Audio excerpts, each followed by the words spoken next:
En sintonía de Código Informativo a través de Radio Farra. Bienvenido, buenos días. Muy buenos días, mis queridos amigos. Siempre es un gusto volver, siempre es un gusto conversar con ustedes. Les mando un fuerte abrazo y aquí a las órdenes siempre para responder cualquier duda que tengamos. Javier Briones inicia este diálogo. Buen día, señor asambleísta. Directo a la yugular. Denuncia de Pipo. Novoa mandó a matar, dijo él, a Villavicencio. En su momento dijimos, no creemos que en esa versión.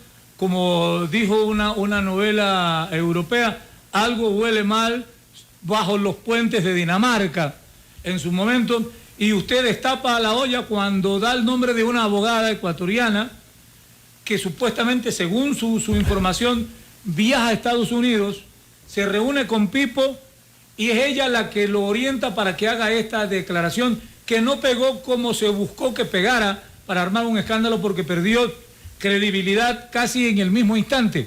Nos recuerda los nombres y las causas, razones, motivos o circunstancias que tiene esta abogada para pretender armar un escándalo de estas dimensiones. Buen día, señor asambleísta. Buenos días. A ver, mira, esto es sencillo, ser candidata. Básicamente, esta abogada pues venía ya meses con ataques incesantes hacia mí por órdenes de Rafael Correa. ¿Cuál es el nombre, doctor? Mónica Luzurraga, la doctora Mónica Luzurraga. Entonces, resulta que hay que entender que en política a nosotros nos llegan muchísimas cosas, denuncias que tenemos que investigar, algunas lógicamente pues terminan siendo falsas, muchas de ellas, otras tienen bastante lógica. Entonces, dentro de ciertas investigaciones, a mí me llegó esta información, verifiqué obviamente con un pedido de información el registro migratorio y comenzaron a cuadrar lo que me estaba contando este testigo. Persona que vivió el tema, persona que sabe del tema. Yo dije un nombre en una entrevista para que esta persona sepa que se tiene todo, ya, que es Pablo. El apellido me lo reservo porque está dentro de la información que ha sido, en este caso, enviada a Fiscalía.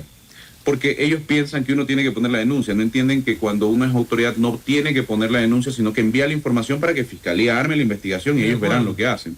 Porque tratándose de delitos somos de acción pública, es la Fiscalía, correcto, cuando tiene conocimiento, la que debe comandar el proceso. Es la que debe enviar Así esto, es. porque nosotros no somos fiscales y yo no puedo determinar si la información es real o no. Puedo armar los indicios para tampoco molestar a Fiscalía por nada. Exacto. Esa es la investigación que nosotros hacemos. Entonces resulta que toda la información que me daba el testigo y que en este caso estaba dentro de lo que solo una precisión allí. ¿Testigo de qué? ¿Testigo de qué? Un denunciante que me buscó porque dijo, mira, te están atacando, pero esta persona es esto. Mira, aquí está. Entonces yo, interesante, porque yo hasta ahora había mantenido la discusión en lo que yo digo debe de ser y es libertad de expresión. Sabes que me atacas en redes, te respondo, listo. Pero cuando ya pasamos a este tipo de cosas, que realmente son planes para desestabilizar el país, no puedo quedarme callado con esta información. Lo mencioné, ella dijo, tienes 48 horas para probar, porque yo dije, ¿a quiénes defiendes? Yo tengo tus clientes. Ella dijo, no, que sí, que estoy 48 horas, que por aquí. Cosas de la vida realmente, por agenda, por demás cosas. El día viernes recién pude, cuando se cumplían las 48 horas, grabar el video con documentos. Aquí están tus clientes, esto es lo que defiendes. Esta persona es de esa banda, por si acaso. Y por esto, aquí está tu registro migratorio, y ella salió con una respuesta de que en Málaga hay muchos presos, porque viajó ella a España. Entonces se comenzó a delatar, y lógicamente cuando yo ya mostré todos los documentos en el video, entre eso también en TikTok, ciertas fotos cortadas, porque no voy a exponer tampoco a otras personas, de, oye, esto es lo que tú haces. Y con eso, pues lógicamente perdió toda la credibilidad que podía tener. Esa candidatura, pues tendrá que ver, aunque RC realmente... Permítame, abogado, ser abogado del diablo. Permítame ser abogado del diablo. Claro que sí. ¿Cómo probamos que la abogada Luzurraga fue que me dijo, ¿no? Luzurraga, que usted menciona, tuvo un contacto directo con este señor apodado Pipo. ¿Cómo demostramos eso? Fiscalía tiene que hacer este pedido de información. Como te digo, nosotros hacemos la investigación en base a los indicios. Lo que no hay duda es que estuvo en España en una fecha determinada. Así es, justito. Y que defiende a gente que tiene que ver con esta banda. Eso es innegable porque los casos, yo ya expuse uno, Y justamente son de esa banda, o sea, son gente vinculada a eso. Yo le mostré el número de proceso porque el SAT ya es público. Y ahí está justamente las notificaciones para que ella reciba sobre el proceso sobre el asesinato de Cherres. Fui muy puntual, aquí está la prueba. Entonces, estos indicios marcan una línea de investigación que Fiscalía tendrá que seguir. De ahí otra de las cosas que tendrá que investigar es el carnet de discapacidad, entre otras cosas, porque, repito, no se investiga una privada, se investigan hechos de corrupción en el servicio público, sorteos de causas, entre otras cosas. Es Fiscalía quien tendrá que investigar en base a los indicios que yo tenga que enviar por DTS. Son las 7 de la mañana, 41 minutos, 7:41 minutos, amigos oyentes de Radio Farra, dialogamos con el asambleísta, abogado Sergio Peña, ingeniero Clemente Vázquez. Un gusto saludarlo, asambleísta Peña.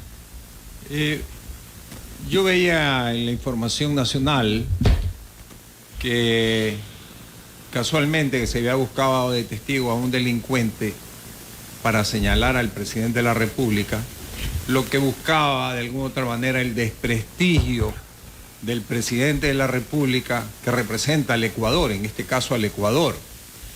Pero como antecedente hicieron lo mismo que ya en su momento se hizo, buscar a un delincuente de testigo para señalar a alguien, en este caso. Entonces, como quien dice, con la misma vara que mides serás medido. Yo veo personalmente que usar un delincuente para testigo, eso no está bien.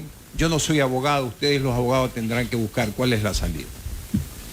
Yo tampoco estoy de acuerdo con eso. Yo no creo que un delincuente pueda, en este caso, ser un testigo fiable de algo. Claro. Eso lo digo en general, es mi punto de vista. Pero en todo caso, esta es supuesta, ¿no?, investigación que estaba realizando España dentro del proceso, dentro del rendir un testimonio, a petición, tengo entendido, de Estados Unidos, porque esto va más allá. Realmente hay gente que no entiende que Estados Unidos está yendo justamente, fue primero sobre el cartel de los soles, capturó a Maduro y Maduro está brindando información, porque nadie se quiere quedar preso de por vida en Estados Unidos. Por eso se vuelven colaboradores eficaces del Departamento de Justicia de Estados Unidos. Por lo cual, esto tiene un rumbo a seguir. De hecho, el mismo Corral lo dijo, pues no, él dice que se adelantó y dijo que vienen tras de mí, que van a hacer esto, lo otro. Entonces él, en su desesperación, utiliza a la gente para que la gente haga cosas que según él le van a funcionar. Entonces, claro, con eso él intentaba lavarse la cara. No le funcionó porque la gente no tomó mayor atención, porque es una historia tomada de los pelos realmente, pero se nota que ha sido manipulada definitivamente. Y esto en base a, seguro, candidaturas para las seccionales, porque eso es lo que busca esta gente que vive no proyectando hagamos un mejor país, trabajemos en favor del país, veamos qué podemos hacer. Sí, están equivocados, pero hagámoslo de acá, que es lo que muchos buscamos en la Asamblea. Si algo está mal, corrijámoslo. No, todo está mal, archiven todo proyecto de ley, no hagamos nada, que vuelva a Correa. Porque eso es lo único que ofrece RC, que vuelva a Correa. No tienen proyecto de país, no tienen proyecto de partido político. Todo es que vuelva a Correa. Como si Correa en este momento, yo le decía en este caso a un amigo el otro día, oye, ¿te imaginas si Correa estuviera gobernando? ¿Cómo estuviéramos de jodidos con Estados Unidos? Porque obviamente Donald Trump es un presidente extremadamente radical en sus decisiones. Estuviéramos jodidos, ni visa hubiera para Ecuador seguramente, porque él hubiera salido a decir y a gritar y inclusive como país a criticar a Estados Unidos por lo de Maduro. Entonces, son cosas que la gente tiene que entender, que hoy por hoy lo que se tiene que buscar es el desarrollo del país y sacar a este país entre todos adelante. El resto es paja, es humo y la gente, los políticos sobre todo, deberíamos dedicarnos a eso. Pero lamentablemente del otro lado lo que tenemos es ataques incesantes que hay que contrarrestar, porque tampoco es bueno permitirles lo que estaban haciendo, que es ataca, que son narcotraficantes, que son delincuentes, que nos dicen de todo y nosotros callados respetando. No, es momento de mostrar quiénes realmente son y de esto de ser un saco de boxeo, como yo lo dije en su momento, porque la orden de Rafael fue atáquenlo a Sergio Peña, porque soy el que directamente los combate sin ningún tipo de temor en este caso, sino de manera frontal. Y hasta ahora pues la batalla en redes, yo en este caso siempre contestándoles con el sarcasmo, con la ironía, les iba ganando. Pero claro, la orden fue atáquenlo, hay que acabarlo, la revocatoria, de todo. Después de las críticas que hay hacia el presidente Daniel Noboa, vengo yo, tanto así que ellos pusieron en la revocatoria de Daniel Noboa en los sueños húmedos de Andrés Arauz, pues no. revocatoria de Daniel Noboa, revocatoria de Sergio Peña, yo era el segundo. Entonces imagínate el nivel de ataques que estamos aguantando, pero en este caso seguimos trabajando a favor del país. Yo no estoy de acuerdo que un testimonio de un delincuente sea algo creíble, pero en todo caso la Fiscalía tiene que articular, tiene que llevar esta línea de investigación, porque tampoco este tipo de trampas que se le busca poner a la gente son válidas. 7:46 minutos, abogado Orlando Ponce, preguntas, inquietudes para nuestro invitado esta mañana. Gracias, compañero Héctor. Señor asambleísta, buenos días. El Congreso Nacional, hoy Asamblea Nacional, antes nominaba a los entes de control en el país. Correcto. Parió una nueva constitución en Montecristi y se crea el quinto poder del Estado y se le dan todos los poderes para que el quinto poder del Estado, como traje a la medida, nombre, elija a sus colaboradores en las funciones del Estado. El señor presidente de la República en la consulta popular dice: queremos que desaparezca el quinto poder del Estado. La gente dijo: no. Así gritó la gente. No, ¿verdad? Correcto. Ahora se eleva de nuevo la consulta del presidente a la Corte Constitucional. Y ahora la Corte Constitucional le quita ese poder del Consejo de Participación Ciudadana de elegir los entes de control. Regresa la pelota a la Corte, a la Asamblea Nacional. ¿Tendrá que esto como una reforma o una enmienda o tendrá que convocarse a una consulta, señor asambleísta?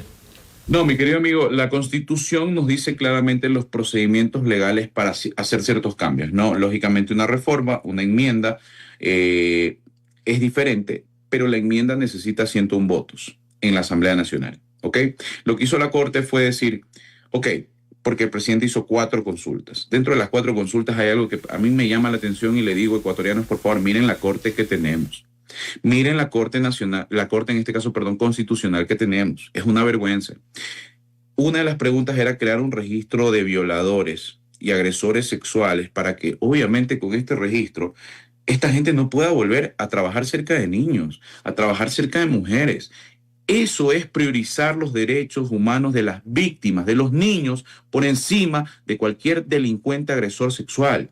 Y la Corte dijo que no porque es discriminación. Esa es la Corte que tenemos para que los ecuatorianos lo tengan claro.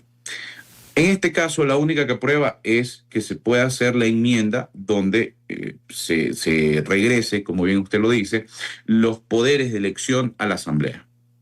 Cosa con la que también estoy de acuerdo porque el Consejo de Participación Ciudadana, lamentablemente, por los procesos, por las acciones de protección, porque también esto es un juego terrible, donde Pepito de los Palotes te pone una acción de protección aquí, te ponen otra por allá, y ningún concurso avanza, lamentablemente. Esa es la viveza criolla también, de los intereses que pueda tener cada quien. No ha funcionado. No ha funcionado. Entonces, es momento de que vuelva a la Asamblea, de que dentro de un debate, pues en este caso amplio, podamos elegir autoridades en base a currículos, en base a perfiles, y lógicamente se defina por un poder que elige la gente, que elige y representa, obviamente, a la gente en las calles. Entonces, creo que es correcto, pero habrá que pasar todavía lo más importante. Lo siento, una precisión, doctor, sin entrar en una definición si es correcto o no que el Congreso nombre este tipo de autoridades, ¿podríamos retornar o no a los días en donde el contralor era puesto por el presidente prácticamente, Agdalá presidente, Fernando Rosero contralor, para poner un ejemplo de esos temas históricos? No tenemos ese peligro que desde Carondelet con una mayoría se pongan estas funciones del Estado a los amigos de Carondelet. Mira, realmente, a ver, analicemos lo siguiente. Existe el riesgo, claro que sí, siempre va a existir, pero ¿cómo se ha manejado actualmente a pesar de que el Consejo de Participación estaba funcionando? Con Correa eran los amigos de Correa, tal cual, pero aún así no funcionó. Es aquí, momento de con Noboa son los amigos de Noboa, hasta este rato. No podría decirte eso, porque si analizamos los perfiles que han habido dentro de, no todos, ejemplo, no nos vayamos muy lejos, la misma Corte es diferente. Han existido funcionarios que no están alineados al gobierno, por así decirlo. De Noboa. Existe el riesgo, existe el riesgo. Amigo de Noboa, para poner 2 ejemplos apenas. Para poner ciertos ejemplos, correcto. Pero hay otros que no. Entonces ahí es donde te digo, claro, tenemos que ser responsables en este caso, no es el mismo Congreso que existió hace tiempo, existen dos fuerzas políticas prácticamente y pocos somos los independientes, pero definitivamente depende de nosotros que esto funcione, probar este nuevo método con una nueva política que realmente venga con eso, con perfiles. A ver, ponme el perfil aquí, quiero ver el perfil, no me interesa quién es, quiero ver el perfil. Definitivamente porque, repito, no ha funcionado el mecanismo anterior. Que pase a la asamblea, una asamblea en donde podemos discutirlo, creo yo que es una nueva forma de hacer las cosas. Obtener un resultado diferente haciendo las cosas de la misma manera es una locura. Creo que es momento de probar este nuevo mecanismo. Igual, todavía no se puede decir nada, se necesitan 101 votos. 101 votos que nunca se han tenido realmente en la Asamblea. Es más, en cada proceso donde se han necesitado los 101 votos no se han obtenido porque es imposible que ponerse de acuerdo muchas veces. Hemos revisado temas de diezmos, por lo menos el de Nuria Butiña era clarísimo, estaban las transferencias, los chats, todo estaba ahí. Y sin embargo, pues obviamente la protegieron. Así que es difícil obtener los 101 votos, pero esto deberá ir, en este caso, a una enmienda que necesita 101 votos de la Asamblea. 7:51 minutos, dialogamos con el asambleísta Sergio Peña, ingeniero Fabricio Villavicencio. ¿Cómo está, asambleísta? Muy buen día. Me gustaría consultarle desde su punto de vista jurídico lo que está sucediendo con Aquiles Álvarez, porque hay un sector que lo nomina como, o lo encasilla como persecución política. Desde el punto de vista jurídico, ¿usted cree que tiene los elementos para estar detenido? ¿Y qué sucede en este caso también con el tema de la sucesión, que también se debate a nivel de la posibilidad de ausencia en el tiempo de su función? Claro, a ver, mis queridos amigos, miren, esto es muy sencillo para que la gente lo entienda. Indistintamente al proceso que viene, y claramente ya se ha explicado, de un colaborador o un financiero de él que ha mostrado toda la estructura, y Fiscalía armó este caso goleada, indistintamente eso que tendrá que, con el tiempo, lógicamente, pues dentro de las investigaciones y parte de los del proceso penal, definirse la culpabilidad o en este caso ratificarse su inocencia.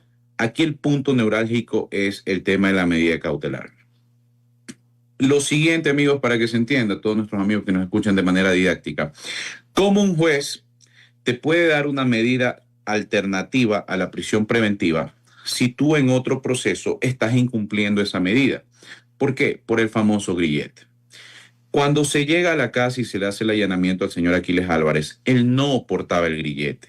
Y existe algo que se llama flagrancia, que aunque no hayan ido por eso, fueron testigos flagrantes de una contravención que era no estar cumpliendo una orden judicial de autoridad competente.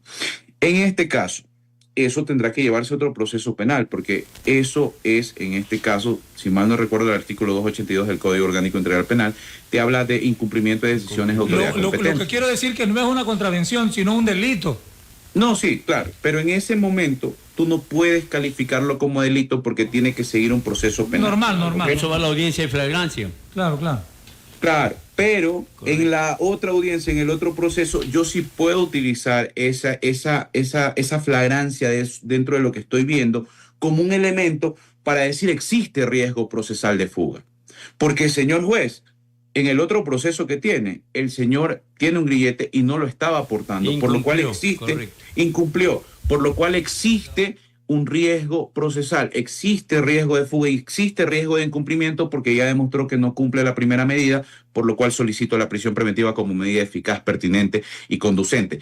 Eso es lo que tuvo que haber hecho el fiscal y lógicamente el juez dice, por más que yo diga, bueno, es autoridad, no creo que se vuele, pero chuta, está incumpliendo, ahí está el video de la detención, porque se calificó la legalidad de la detención. ¿Y cómo se califica la legalidad de la detención? Justamente con el informe, con el tema de la orden de allanamiento y justamente también con videos que el juez puede observar para decir, no, se cumplió el procedimiento. Pero no tiene el grillete, el juez mismo lo está viendo. Se tendrá que abrir un proceso adicional como incumplimiento de orden de autoridad competente, pero el juez fue testigo con el video de las policías de que él no estaba cumpliendo, por lo cual, repito, no tiene nada que ver lo uno con lo otro, pero si el fiscal dice existe un riesgo procesal, porque en el otro proceso, como usted puede ver, juez, está sin grillete, no le va a cumplir, el juez no le queda de otra que dictar prisión preventiva. Por lo cual, indistintamente a los elementos, indicios que tenga el proceso, Si nos centramos en la medida cautelar, en derecho está bien ejecutada, en este caso por parte de Fiscalía y juez. 7:55 minutos, ingeniero Clemente Vázquez. La sucesión, disculpa. Y la sucesión, la posibilidad de... Sucesión en el municipio de Guayaquil. Del alcalde de Guayaquil. Sí, existe como tal, en este caso, pues dentro del COA es muy claro que tiene que haber una sentencia ejecutoriada, pero también recordemos que el alcalde no puede ausentarse de manera indefinida. Tiene que cumplir los tiempos. ¿Qué pasa? Él va a pedir vacaciones. Luego de eso, también de las vacaciones existe la licencia, pero cuando se acaben este tipo de licencias, vacaciones y todos los permisos que la ley le faculta como alcalde, aunque esté en este caso con prisión preventiva porque no hay una sentencia ejecutoriada y la ley lo dice así, pues entonces cuando se acabe esto, ellos tienen que sesionar y tienen que declarar la ausencia indefinida porque ha estado en el tiempo que te dice la ley fuera, ya no tiene vacaciones, ya no puede pedir permiso y ahí pues tendrán que hacer la sucesión. Así es como se procede si él sigue guardando prisión preventiva, porque las vacaciones no son para siempre, son las que tenga acumuladas, que ya deberían haber pedido los concejales, lógicamente, el registro de las mismas para ver cuántos días tiene y en base a eso él puede estar ausente mientras tenga vacaciones y los permisos que te permite la ley. Ingeniero Clemente Vázquez.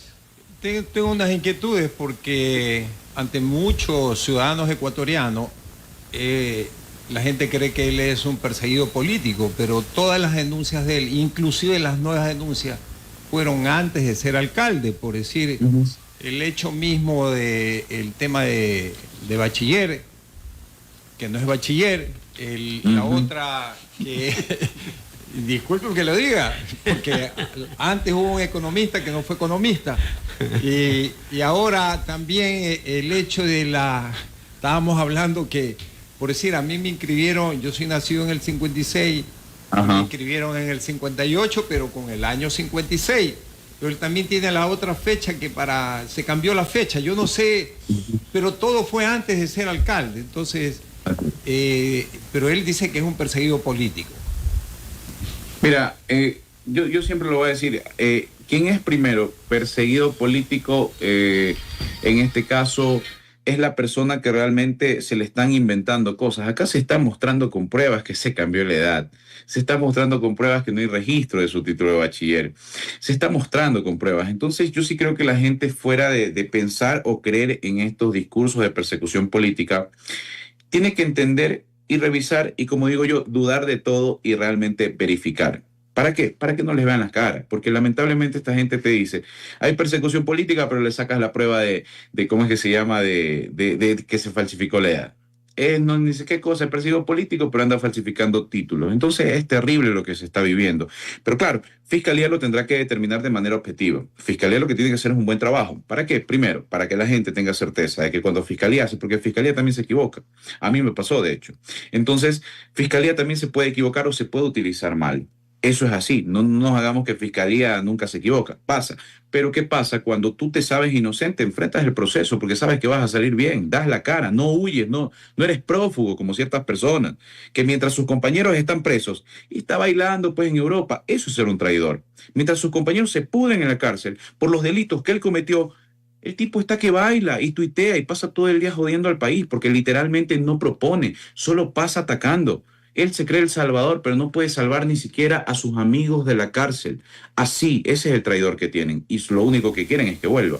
No hay un proyecto de país para ellos. Pero en todo caso, lo de Aquiles tendrá que determinarlo la justicia. Pero hoy por hoy, la medida cautelar, por lo menos yo repito, está bien aplicada. Coincidimos en su momento, explicábamos el tema de la orden de prisión y decíamos, te encuentras sin grillete. Coincide que pediste licencia y coincide que te encuentran con $400,000. ¿Qué puedo pensar en la sana crítica que te me vas a ir? Fue la argumentación que en su momento presentamos en este panel. Oriénteme, porque anoche vi una noticia, no recuerdo si fue Teleamazonas o Ecoavisa, que me hace creer que he perdido los libros personalmente en el tema del manejo constitucional, porque se habla de que se ha aprobado en el dictamen de vía por parte de la Corte Constitucional, que es una enmienda. Y se hablaba, no recuerdo qué canal fue, de que luego de ser aprobada por el Congreso, una enmienda va a referéndum. ¿Perdí los libros?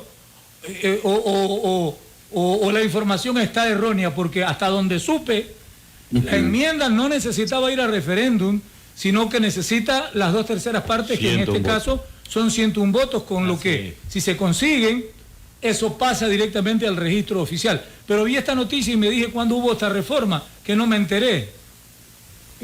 A ver, yo no soy experto en todo, pero creo que esto lo conozco. Las enmiendas vamos con 101 votos. Exacto. Y lógicamente una enmienda es así, pero en todo caso, miren, yo siempre lo digo, ¿no? Y doy ejemplos. Ecuavisa y entre otros canales se viven equivocando. Miren lo que le pasó a esta chica. Fue terrible el error. A esta chica de Micaela Morales, pero la argentina. Ellos publicaron una Daño foto, moral. un link, claro, y sin embargo, ¿sabes lo que dijeron? Nos equivocamos y gracias, chao, nada más, pero ya está ahí. Y viven equivocándose, viven diciendo cualquier cosa. Porque hoy por hoy, seamos realistas, yo la veo a Gabriela Rivadeneira hoy en Ecuavisa y me doy cuenta de cuál es la línea ahora editorial de Ecuavisa, terrible. En todo caso, viven equivocándose, no hemos cambiado el procedimiento, son 101 votos y ya está. Y ya está. Asambleísta. Y se publica en el registro oficial y punto. Dos preguntas, Claro. asambleístas, porque en su momento sé que usted la estaba investigando. Sobre la Corporación Financiera Nacional. ¿Se han respetado todos los procesos de notificaciones legales a muchos clientes que le han embargado sus predios, más allá que han ido apelando para salvar sus recursos? ¿Qué ha pasado con eso? Porque aquí en Manaví incluso alguna vez se le presentó un caso y me he puesto a investigar. Hay muchos casos de estas denuncias que le han rematado los bienes, a pesar que han presentado un sinnúmero de apelaciones. Y otra pregunta, asambleísta, usted también ha iniciado un proceso de investigación a varias organizaciones, universidades del país. Una de esas está acá en la provincia de Manaví. ¿Qué ha quedado con esto? No, a ver, bueno, para ir cortito con el tema de las investigaciones, hay cosas, como te digo, que son reales, hay otras que no. Están los informes que obviamente no se hacen públicos porque eso lo tienen que investigar las autoridades competentes, pero hay muchas cosas que dicen y terminan siendo sensaciones. Por ejemplo, yo te doy un ejemplo. En la Universidad de Guayaquil hay un grupo de jubilados que dice que no se les ha pagado y te muestran una sentencia. Entonces, cuando tú llevas la investigación, te das cuenta que esa sentencia es para un grupo de colaboradores que no son ellos. Entonces, claro, el reclamo es quiero que me paguen, pero tu proceso todavía está en la corte. El que salió es otro y tú no eres parte de ese proceso, por lo cual, ¿cómo te van a pagar? Por darte un ejemplo. Existen contratos, entre otras cosas, que se han investigado, pero al final se determina que han mantenido, obviamente, la legalidad, que no son familia, por ejemplo, como había un caso que yo tenía dentro de mis denuncias. Entonces, yo tengo que llegar hasta donde los límites legales a mí me facultan. ¿Por qué? Porque yo en este caso, como fiscal, yo no tengo agentes de campo para ir a investigar. Yo tengo que pedir información al CERCOP, tengo que pedir información a la universidad y en base a eso contrastar. Y cuando no se puede, señores, no se puede. Cuando se puede, como en otros casos hemos avanzado, se sigue avanzando como otras universidades, por ejemplo, de la Sierra Centro. Eso es lo que se ha hecho con estas investigaciones. Para ser responsables, no todo lo que te cuentan es real y eso es lo que uno va verificando acá. De ahí, en el tema de la CFN, entre otros entes del Estado que aplican la coactiva, yo estoy trabajando con CNT. La gente piensa a veces que es de la noche a la mañana, no se puede, se necesita informes económicos, se necesita informes jurídicos que tienen que sacar de a nivel nacional de todo el mundo la data. ¿Para qué? Para con esa data poder tomar decisiones económicas, porque no solo me corresponde a mí como asambleísta, yo no las tomo, esas las toma el presidente, pero sí hacer el proyecto de ley para presentárselo con números al presidente y decirle, mira, esta es la gente que está afectada por estas coactivas, esto es cómo afecta a la coactiva, podemos cambiarlo con este proyecto de ley.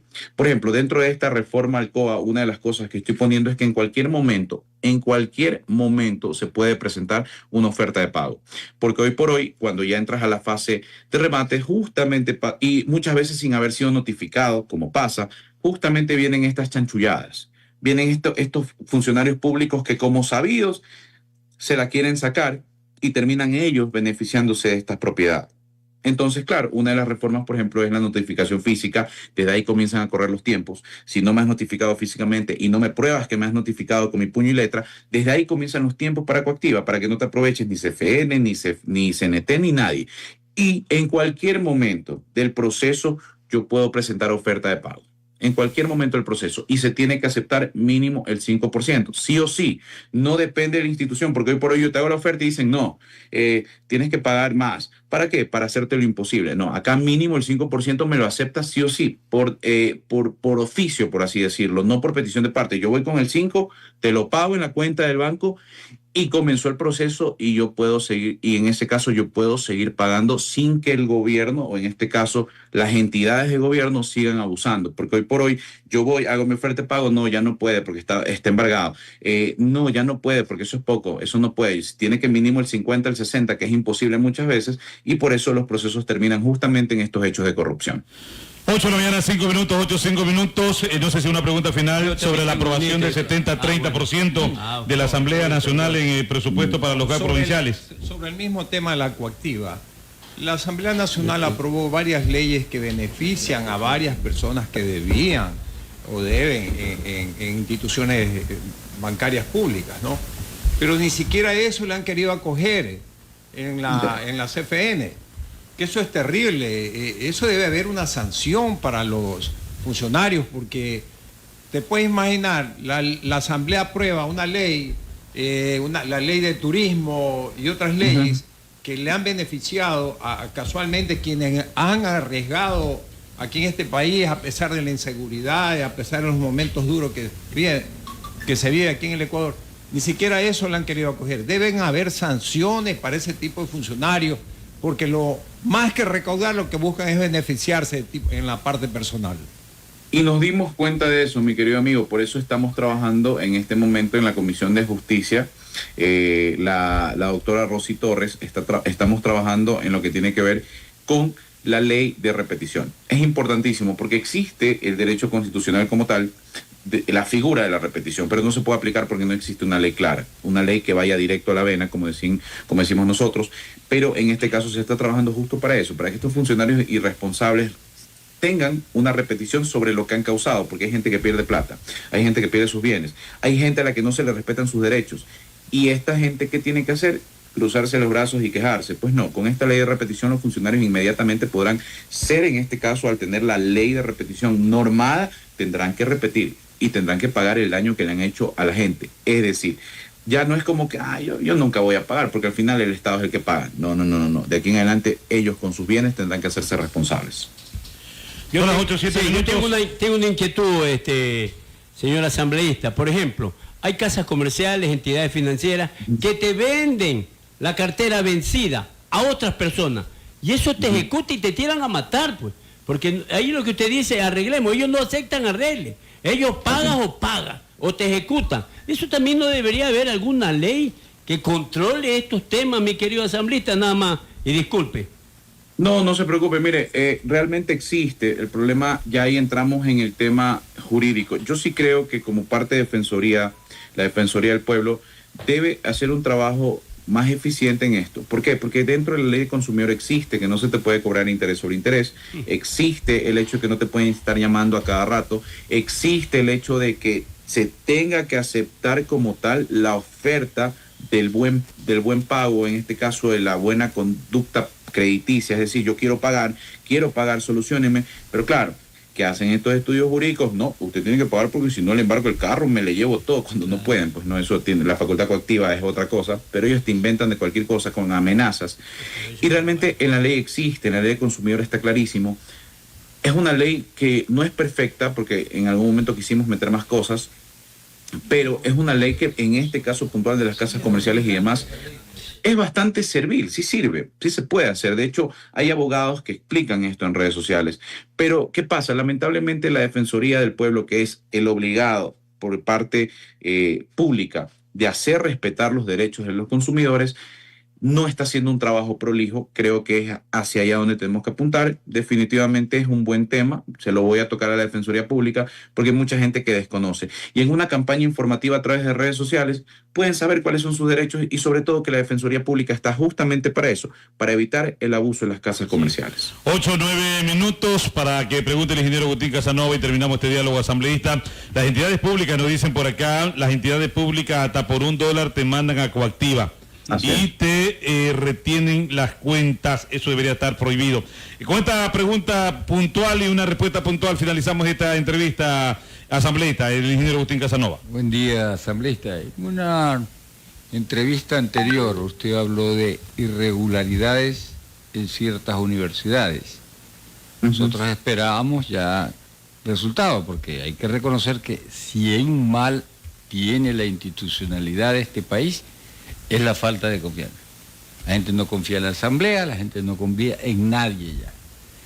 ¿No cree usted que anunciar un tema, y lo escuché ahorita, sobre la base de una investigación futura, no es conveniente para este país asambleísta? Porque no hemos visto los resultados de lo que usted en esa entrevista nos dijo. Todos queremos transparencia, todos queremos rendición de cuentas, pero en ese contexto de que no se pierda, siga perdiendo confianza en el país, no creo que mejor que ustedes esperen tener ya resultados para que los anuncien, porque de alguna manera sí se afecta la honra, sí se afecta la credibilidad institucional en el caso de estas denuncias que usted anunció la vez pasada y sobre las cuales no vemos ningún resultado.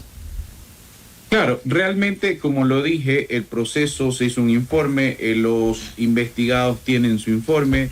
Tal vez falta de comunicación, créeme que es complicado comunicar todo el trabajo que se hace en la asamblea, tratamos de comunicar lo principal. Muchas veces no es del mayor interés cuando uno comunica, porque como bien tú dices, la asamblea no está bien visto, y hemos trabajado en más de 9 proyectos de ley que hoy por hoy son una realidad. Algunos la Corte los tiró abajo, pero el trabajo que se hizo no lo retrocede la Corte. Entonces, nosotros hemos llevado el proceso, se anuncia porque es lo que se tiene que hacer. Se llama transparencia, estamos en esto. ¿Por qué? Porque la gente va a decir, oye, ¿y este man qué está haciendo? Entonces se anuncia lo que se hace. Y lógicamente en el momento que se llegan a determinaciones, se comunica directamente al investigado, en este caso por el mismo DTS de pedido de información, estamos bien. Está bien lo que hiciste, quiero esta información de acá, y se continúa haciéndolo. Hay otros que no han respondido, y esto se envía a través de un DTS justamente pues a las autoridades como Fiscalía o AFE para que investiguen este tipo de temas, porque ellos son los que lo tienen que hacer. Nosotros damos el inicio, nosotros somos el fósforo, nosotros somos lo que inicia esto de aquí, porque al final nuestra facultad como tal, como digo, yo no puedo tener agentes de campo como Fiscalía o Policía para triangular. Lo que hago es pedir información a diferentes instituciones y en base a ese cuadro que se realiza para justamente determinar si existen o no irregularidades, notificar al investigado con el pedido de información ha sido cumplido, se ha satisfecho con el mismo, y lógicamente, así como en algún momento se anuncia, en la prensa también cada vez que se pregunta se dice qué es lo que ha pasado. 8-12 minutos, asambleísta Sergio Peña, muy amable, muchas gracias por habernos acompañado y siempre estar predispuesto para dialogar a través de Radio Farra 95.7. Encantado de la vida, les mando un fuerte abrazo, siempre disfruto muchísimo venir acá y a las órdenes siempre. Un abrazo para toda nuestra linda gente del Ecuador. 8